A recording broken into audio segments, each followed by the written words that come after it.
Hello everybody, my name is DJ Sanskeleton and welcome back to Doki Doki Exit Music. Where we last left off, we left off with entering Natsuki's house, and apparently she's been drinking. She grips my arm loosely and tries to move me along with her through her house. As she moves, she begins erratically. Sorry. She begins to erratically wobbling as though she's having trouble walking. She holds tight onto my arm for support. She stumbles and nearly trips. I catch her, wrapping my arm around her chest and pulling her upright. Thanks. That's not like her. Normally if I grabbed her for whatever reason, she'd freak out and call me gross or something of some sort. But here, she didn't even flinch or say anything about it. Wait, what's that? Oh, no, never mind. Something feels off. I release my grip on her reluctantly as she's still staggering on her way along. Yeah.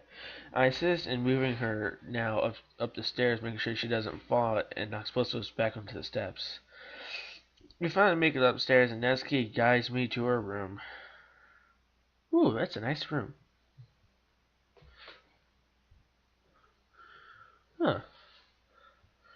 This is awfully cute. Her room is a mess. No, it looks pretty clean. Her floor is littered with small ripped pieces of paper. Picking one up, I recognize one of the protagonists of Parfait Girls. The cover is heavily laminated cardstock and it's ripped in two. There's no way Natsuki was able to tear that in half herself. Not only that, but she had no reason to either. But I could think of someone who does. There's a large bottle of red wine, cap open, laying on its side on her bed. Only a small drop escapes, staining her bedsheet crimson. There can't be much left of it. I knew she'd been drinking. I could tell from the moment she opened the door. Natsuki, you haven't drunk all this by yourself, right? She looks flustered. Of course I have, you dummy. That's a bit much, isn't it? That doesn't matter. I haven't finished anyway. She retrieves the bottle from the bed. I reach a hand out to take it from her. Natsuki. Nuh-uh, it's mine. She holds the bottle just out of my reach and tries to push me away. She's too weak, however, I simply move her arm aside. Come on, that's enough. DJ, please, I need this. Something about the way she said that sent a pain of dread through my body. Before I could reach my arm out to stop her a second time, the remainder of the bottle's contents are gone. Looking at her besides her drawer, I see Natsuki's phone. It is turned over so I can only see her case. The case is glittering pink. This drink is nice, DJ. Natsuki, talk to me. I know something is going on with your dad. Please, I just want to help. But I can't if you won't tell me what's going on. This is all the help I need. She collapses onto her bed and she giggles. I haven't felt this happy in so long. I grow only more uneasy hearing that. If this is the length she has to go in order to escape her demon, just how bad is the demon she's trying to escape from? As Natsuki begins to snore, her grip on the wine bottle falters and it rolls off the bed onto the floor. To my surprise, it doesn't shatter. Instead, it rolls under her bed. Shaking my head, I bend down to pick up the bottle that rolled under her bed. Reaching my hand underneath the bed, I can feel the wine bottle and something else. What the? I pull both. I pull both from beneath the bed, placing the wine bottle on her bedside drawer next to Natsuki's phone. I take a. I. I take a look at what I recovered. It's a white container and made of plastic. Wait, this isn't right. This is a bottle of pills. Looking for the description, and he'll show that I realize that these are I-team proofing tablets. I turn to Natsuki, fast asleep, as I worry. Oh my fucking god! I desperately checked the label on the back for a date of this prescription. 2 days ago. She's trying to overdose. An icy sweat runs down my forehead as I began to panic, running my hands through my hair. She stopped snoring. Or the music. I finally shake Natsuki's seemingly lifeless body. Please, Natsuki. Please wake up. I grab her hand. It's clammy and much cooler than it should be. I put my ear next to her mouth to check and see if she's breathing. Thankfully, she still is but faint. I take her by the shoulders and I pull her up to a sitting position. I crouch down next to her, supporting her. Natsuki? I complete calling an ambulance. I comply by calling an ambulance, but I'm worried that it'll draw too much attention to her house. The hell with it! I don't care what happens, so as long as she lives. I reach into my pocket and fuck. My phone isn't there. I reach up onto her besides bedside table, gripping Natsuki's phone tightly. I bring it to my face and press the power button. The screen lights up, but from behind a shattered display. I tried to make an emergency call, but the screen is unresponsive to my touch. Dropping the phone, I pull Natsuki in close to me, praying that she wakes up. I begin to sob, terrified for her life. But Natsuki's beginning to cough erratically. I'm simultaneously panicked and relieved. She opens her eyes and unsteadily raises to her feet with my assistance. Natsuki, please tell me you're okay. She fell silent. Oh! Jesus! My nose is assaulted by the mixed scent of bile and wine as it splashes onto the floor in front of me. I realize that she got some on my arm. It stings? Well, at least that I would have gotten the deadly mixture out of her body. But she's still in trouble. Natsuki turned to me, half conscious, pleading, DJ, help me. She stumbles back, landing in a sitting position on her bed. I don't want to die. Look at me, okay? You won't. You hear me? I won't let you die. Natsuki, listen to me, okay? I'll be right back. She nods weakly, barely aware of her surroundings. I need to find her something to eat. Hopefully it should absorb what's left of the alcohol. Bolting downstairs, I reach the kitchen within seconds.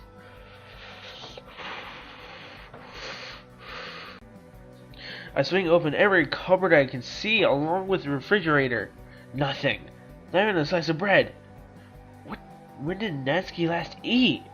Exiting the kitchen, I look all around the house. Hurrying back to Natsuki, I check up on her. She's as pale as ever, but she's conscious at least. She weakly raises her head to look at me. Hey, Natsuki, I need you to pay attention to me, okay? Just whatever you do, don't go to sleep, okay? Please. She tries to mutter something, but it's but it's unintelligible. I have no choice but to leave her again. I searched everywhere in the house, besides her father's bedroom. As I approached the door, I noticed that it's locked. I rammed the door multiple times before the frame gives way. Whoa! I tumble onto the floor, now littered with splinters. I rise to my feet and flick on the light. As I search the room for anything that could possibly aid Natsuki, something catches my eye. A few bags from various restaurants around town. I turn them up to find nothing but empty takeout containers. I return to Natsuki's room. We have to go now. Okay. I help her to her feet, wrapping her arm over my shoulder, holding her hand in place. She'll make it. I'll make sure of it. Where are we going? Somewhere safe. We make our way down the stairs. I keep Natsuki on her feet, though it is proving to be more difficult as she fades in and out of consciousness. Starvation mixed with alcohol and painkillers is clearly taking a toll on her. But she isn't dead. We make it to the front door. With time feeling like a lost luxury, I shut it down. I shut it behind us, moving through the porch. I can feel Natsuki's tears soak through my shirt. We reach the gate, and I set her down while I open it. I scoop Natsuki off the grass and close the gate behind us. Holding Natsuki close, I move as fast as I can. I move as fast as I can down the street. As we approach the glow of the street lights, I begin to feel relieved. I loosen my grip on Natsuki. Can you walk? Yes. I think. I set her down for a moment. Her knees buckle again, and I wrap her arm around me and mine around her. Let's go. Okay. I end up supporting her the entire way through town. There's nobody about to call me out for looking suspicious. I'm almost glad she is such a small figure, and certainly makes it so much easier to. That's why she's so small. Her father has been leaving her malnourished and living on fast food. Jesus Christ! Finally, I recognize a familiar view of my house. I sent Natsuki down on my front step. I fumbled with my keys for a moment, finally unable to unlock the door. I hope Natsuki through. She's safe, from her father at least. I made her to the kitchen and sit her down in one of the chairs. DJ, why did you help me? How did you know where I... Don't worry about that. Don't worry about all that now. Let's just get you settled in for the night. I'm worried that it'll be longer than one night. I have a spare bedroom in my house. She'll be able to sleep there. I searched through my pantry and my fridge for something she might like. I decided just to make some toast and some chicken noodle soup. Is that chicken noodle? I haven't had that in so long. Her words break my heart. How long? How long has she lived like this? I watch the clock as Natsuki eats. It's late. Now that the immediate panic is over, I realize that poor Natsuki is still drenched in her own stomach acid. Natsuki, I'm going to need you to get changed. What? Not here, silly. I mean, you can get changed in the spare bedroom. But I don't have any of my clothes. You'll have to borrow some of mine. Okay. but only because I have to. Natsuki seems to be in much better shape after her meal. She stands up on her own accord to return her bowl to the kitchen counter. She moves slowly but deliberately. Despite the stink of bile clogging up my nose, I relatively calm. I am relatively calm too. Natsuki's skin tone has returned to normal. Mostly, she still looks scarred by the night's experience. Once she returns empty-handed, I ask her to follow me to her room. Come on. I'll show you where it is. Natsuki timidly complies, wrapping her arms around me. But this time, it hurts. I inhale sharply. Are you okay, DJ? My shoulder's in pain. The adrenaline of the situation is settled. Maybe barging through that door was a bad idea. Not only because of the pain, but the damage it caused too. When Natsuki's dad returns to the house. Yeah, I'm alright. Don't worry about me. Let's get you cleaned up. There's a shower in the guest room that you can use. We reached the guest room located across the hall from my own bedroom. Ooh, that's nice. I motioned towards the edge of the bed. Here, sit down. Here, sit down just for a minute. I'll be back with something comfy for you. She sits down. I rushed into my bedroom, picking out one of my gray tops and a pair of jeans. I bring them back to her. She's struggling to take off her socks. I place her fresh clothes on the bed and I kneel down to help her take them off. She opens her mouth like she wants to say something, but reluctantly lets me help. Natsuki has been through too much today. She has next to no strength left. Thanks, DJ. I could take her from here. Are you sure? I really don't. All the blood in my body rushes to my face. She's going to have a shower. Was I about to indirectly tell her that I wanted to help? Never mind, it's fine. You take your time. I decided that now isn't going to be the best time to question her about her family. Instead, she just needs a smoothing shower and some sleep. Maybe that will take her mind off tonight's events. Even if only for a few moments. Those few moments would do her a lot of good. As I stand to leave the room, Natsuki grasps my wrist gently. DJ, wait. I wanted to thank you again. Don't mention it, okay? I'm just glad I got there in time. Natsuki stares into my eyes. Me too. How did you know where I was? I walked home with Yuri. She was having a bad day, so I went with her. She pointed out your place.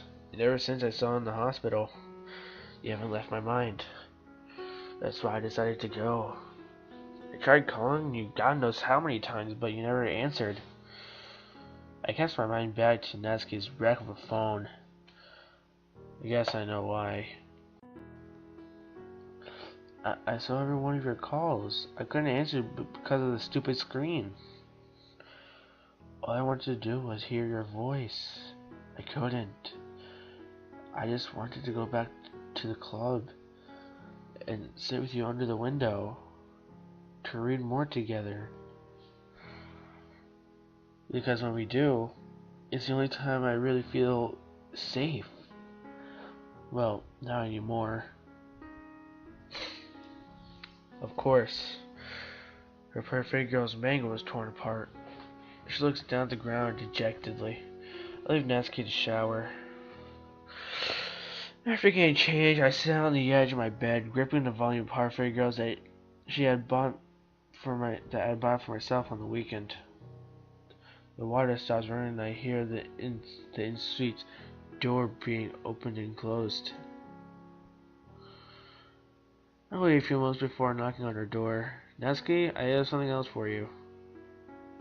Ooh, well, she looks nice. The top barely fits you though. Oh, hi, DJ. DJ. Natsuki opens the door looking healthy again. She's out of her dirty clothes and is now wearing my shirt along with her own pants. The top doesn't fit her very well though. Huh? This shirt's massive on me. I could get you a smaller top of mine if you... I like it. You don't need to, DJ. Are you sure? Yeah. I was at the manga tour. I saw what happened to your copy Parfait girls back at your place, so I thought I'd just drop my own in for you. So you can read it if you want. Natsuki gives me a weak but sincere smile. She reaches out to grab the manga. I love to, DJ. Instead of pulling the manga from my hand, as I expected, she grabs my wrist and tries to sit me down on the bed next to her. But only if you read it together. That's the least I could do to make her happy. She needs it. Okay, guys. Well, I'm gonna leave this episode of Doki Doki. Actually, you know what? We're still like 2 minutes into the video. I don't know why I did that. I did this last episode. So it's a turn. We're like 2 minutes 45 seconds in. So do I, in a way. First having to deal with Sua's attempted suicide. Now Natsuki? God, how terrible must her home life have been for her to want to escape it like that. Well, I can take a guess considering the complete lack of food in her house. In her face when I saw her in the hospital. Christ. Hey, DJ? What? You kinda just stood there for a second spacing out. God, you're worse than say yours sometimes, you know? Hey, I'm sorry, okay? It's fine, I was only teasing, dummy. I know that I shouldn't blame her. She doesn't know about Sura's condition. And as far as I know, she hadn't seen her at the hospital. Regardless, that hurt me more than it should have. I moved the dovet to the side and sit down next to Natsuki. The dovet? What's that? She pulls the covers over two of us, so we're sitting up with it draped over our laps. We decided just to start the volume over again. DJ, you're so warm. Natsuki inches closer to me. We're now shoulder to shoulder. Natsuki, can you see it okay? Not really. I inch myself closer into a laying position. Natsuki joins me. No, that's adorable. Much better. My arm is awkwardly dormant between us. I sat it under the pillow and around her. There we go. We continue to read. Aww. Okay, Natsuki is second best girl. Before I know it, she's fast asleep. Natsuki? I lay there motionless. I dreamed of this moment ever since I really got to know Natsuki. I hated that I had to come to due to her circumstances at home, but regardless, I run my fingers through her silky pink hair and brush her bangs to the side. She looks so peaceful in her sleep. What is this feeling? I feel a lump in my throat. Just the sight of her is enough to make my heart pound. I don't recognize this. My chest is heavy. It feels like there's a weight on my ribs. It's hard to breathe. This is the happiest moment of my life. As I drop the manga to the side of the bed, not even reading anymore, I drift off to sleep. I'm jerked awake by the sound of crying. Confused, I open my eyes and turn to look at Natsuki. She's clutching my sleeve and my shirt, holding me tighter than before. She's sobbing into my shirt ferociously. Natsuki, are you... I recognize she's still asleep. Sighing, I relent over Natsuki's nightmares. I'm almost certainly related to her family, but I gave her a nudge to wake her up. As she seemingly begins to stir, I tried to calm her. Natsuki, it's just a dream. Oops, didn't mean to do that. Actually, you know what? This is actually a good place to leave off.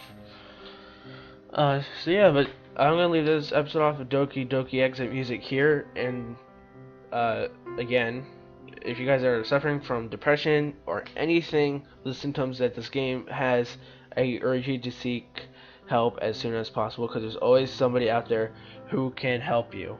Never hide it, okay? There's people out there who care, and I'm one of those people that do care. And if you do have depression, like serious bad depression or suicidal thoughts, you could talk to anybody. You can even talk to me. I don't know. I can't make any promises I'll reply straight away, but I'll do my best. But anyways, guys, if you're new, subscribe and turn on the notification bell so you get notified when I post new videos. Check out the last Doki Doki Exit music video, and if you like the video, leave a like and comment what other games or mods you want to do. Anyways, guys, my name is DJ Skeleton, and I'll see you guys all in the next video. See ya. For the bonus clip, I did mention that that Monica does have a Twitter account, so here's my Twitter account. Follow me. Link in the description below, along with my Instagram and other stuff. And it's Little Monix3, I think. Little Fun. Unless I'm doing it wrong. Yep. See, I think this is it.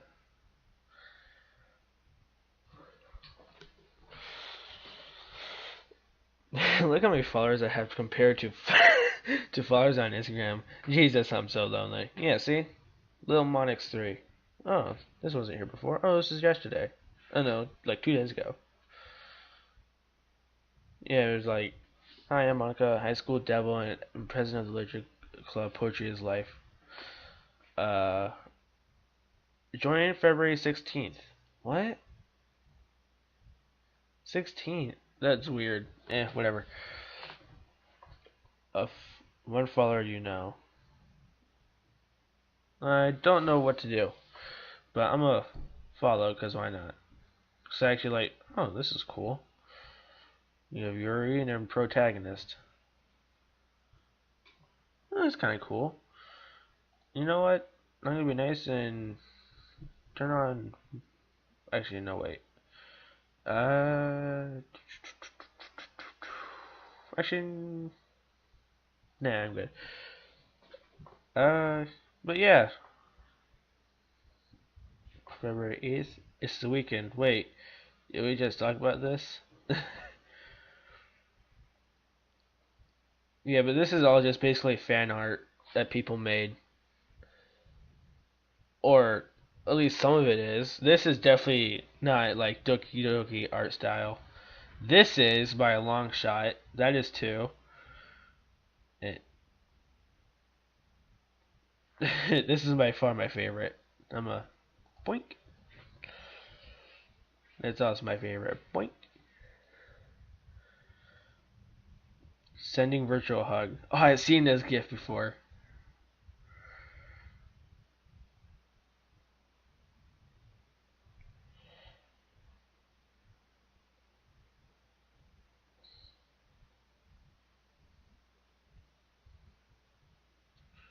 That's adorable.